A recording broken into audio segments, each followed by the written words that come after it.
Good morning all friend, please support and subscribe to my YouTube channel Anshu Awasthi education. और ये मेरा नहीं बल्कि ये आपका अपना चैनल है, तो आप सबके इसमें प्यार की जरूरत है और आप सबका इसमें प्यार मिल भी रहा। ऐसे चैनल सब्सक्राइब करें, लाइक करें, शेयर करें। सर्वप्रथम आप लोग सुबह मॉर्निंग उठा करिए। अगर आप सुबह मॉर्निंग उठते हो तो आपका तन स्वस्थ रहता है, तन स्वस्थ, मन स्वस्थ, मन स्वस्थ, तो आपको पढ़ने में मन लगे, पढ़ने में मन लगे, जैसे बात सफलता आपको कदम चूमेगी। और जैसे सुबह मॉर्निंग उठे अपने माता पिता के चरण स्पर्श करें, क्योंकि वही आपके ईश्वर हैं। अच्छा, मैं इस बात को डेली क्यों रिपीट करता हूँ अपने माता पिता को? क्योंकि माता पिता ही आपके ईश्वर हैं। ईश्वर भी इस चीज़ को ये कहता है कि आप हमारी पूजा मत करो, आप अच्छे अच्छे मार्ग पे चलो और लोगों का भला करो, लोगों की अच्छी सोच रखो, हम उसी से प्रसन्न हैं। ईश्वर का मतलब बस यही है कि सत्य मार्ग पे चलो। लेकिन आजकल आजकल कोई सत्य में नहीं, ज़्यादा से ज़्यादा लोग दिन भर झूठ बोलते रहते हैं। तो ईश्वर का, जो ईश्वर को मानता है उसके अंदर दया, माया, प्रेम ये होगा ही होगा। तो सर्वप्रथम दूसरी बात कि आप जब भी माता पिता से बढ़कर इसलिए क्योंकि कोई नहीं, क्योंकि सर्वप्रथम आपका अस्तित्व, आपकी पहचान माता पिता से ही होती है। वही आपको जन्म देते हैं। तो बहुत सारे ऐसे लड़के होते हैं कि शादी करने के बाद माता पिता को बूढ़े हो जाते हैं तो उन्हें भूल जाते हैं। तो भाई आपको ऐसा नहीं करना है, क्योंकि कभी भी बूढ़े माता पिता की तरफ एक बार आप उनकी आंखों में देख लेना, उनकी आंखों में आपको ममता दिखाई पड़ेगी। माँ से बड़ी ममता इस दुनिया में कोई नहीं, ये हमेशा ध्यान रख लेना। इसीलिए माता पिता की सेवा करो, पिता का आशीर्वाद लो, माता का आशीर्वाद लो, और जिस कार्य को आप कर रहे हैं उसको पूरी लगन से करिए, आपको सफलता निश्चित कदम चूमेगी। तो इस बात को हमेशा ध्यान रखिएगा, माता पिता का दिल ना दुखाइएगा, माता पिता का आशीर्वाद लीजिएगा। अब मैं आपको ऐसा बोलता हूँ तो ये मत सोचना कि मैं आपको मोटिवेट कर रहा हूँ, तो मैं इस चीज़ को खुद भी इसका पालन करता हूँ, ये हमेशा ध्यान रख लेना। मैं माता पिता को तवज्जो सबसे पहले देता हूँ, क्योंकि माता पिता ही सर्वप्रथम आपके ईश्वर हैं, आपके भगवान हैं। ये हमेशा ध्यान रखिएगा। छोटी मोटी बातें कहा सुनी हर घर में होती है, तो ये मत सोचना कि जो आप उनसे बुराइयां कर लो कुछ नहीं।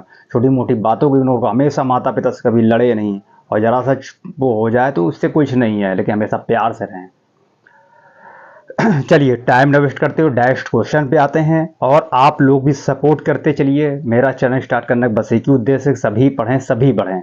तो बस आप लोग सपोर्ट करिए, और मैं एक्स्ट्रा पॉइंट के साथ मैं आप सबको अब बताने की कोशिश करूंगा, ताकि सारे क्वेश्चन आपको जो है, और कभी भी कोई त्रुटि हो जाए तो आप लोग कमेंट में पूछ सकते हैं कि नहीं इस सर इसका क्वेश्चन क्या। बल्कि मैं सर नहीं, आपका एक अच्छा फ्रेंड की तरह के मैं आपको ट्रीट।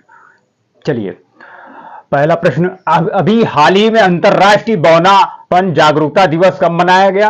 तो 25 अक्टूबर को। अच्छा, ये क्यों मनाया जाता है?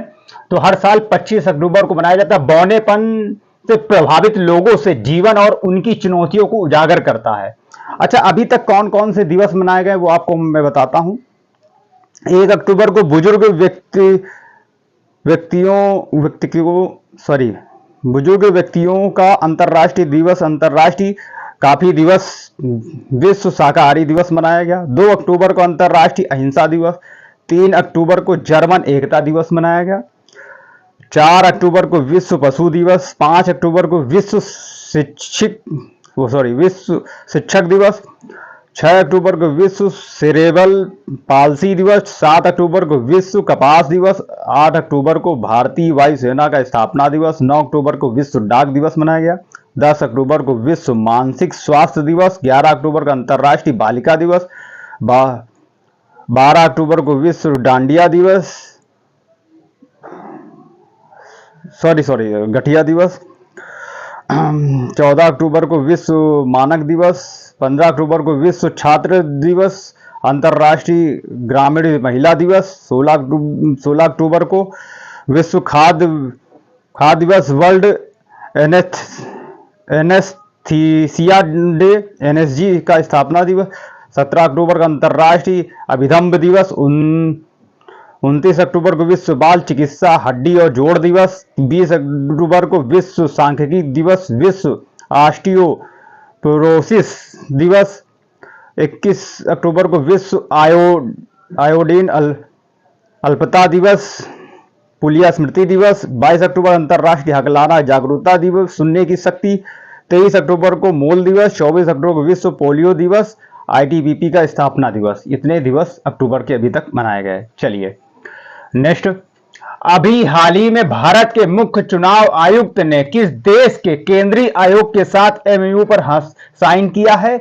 तो उज्बेकिस्तान। अब बात उज्बेकिस्तान की करते हैं। तो उज्बेकिस्तान की राजधानी ताशकंद, उज्बेकिस्तान की करेंसी उज्बेकिस्तान सोम, उज्बेकिस्तान के प्रेसिडेंट शौकत मिर्जियोयेव। फिर से रिपीट कर रहा हूं, उज्बेकिस्तान के प्रेसिडेंट शौकत मिर्जियोयेव। नेक्स्ट, अभी हाल ही में फीफा रैंकिंग 2024 में कौन शीर्ष पर रहा है? तो अर्जेंटीना नंबर 1 पे था, फ्रांस दूसरे नंबर पे, तीसरे नंबर पे स्पेन, और अपना देश इंडिया 125वें नंबर पे। अब बात अर्जेंटीना करते हैं। अर्जेंटीना की राजधानी Buenos Aires, Argentina currency Argentina peso, और अर्जेंटीना के प्रेसिडेंट जेवियर माइली। प्रेसिडेंट कौन है? Xavier Miley. नेक्स्ट, अभी हाल ही में 17वां अर्बन मोबिलिटी इंडिया सम्मेलन कहां शुरू हुआ? तो गांधीनगर। अच्छा, गांधीनगर का गुजरात की राजधानी गांधीनगर। नेक्स्ट, अभी हाल ही में किसे जामिया का कुलपति नियुक्त किया गया है? मजहर आसिफ। किसको? मजहर आसिफ को।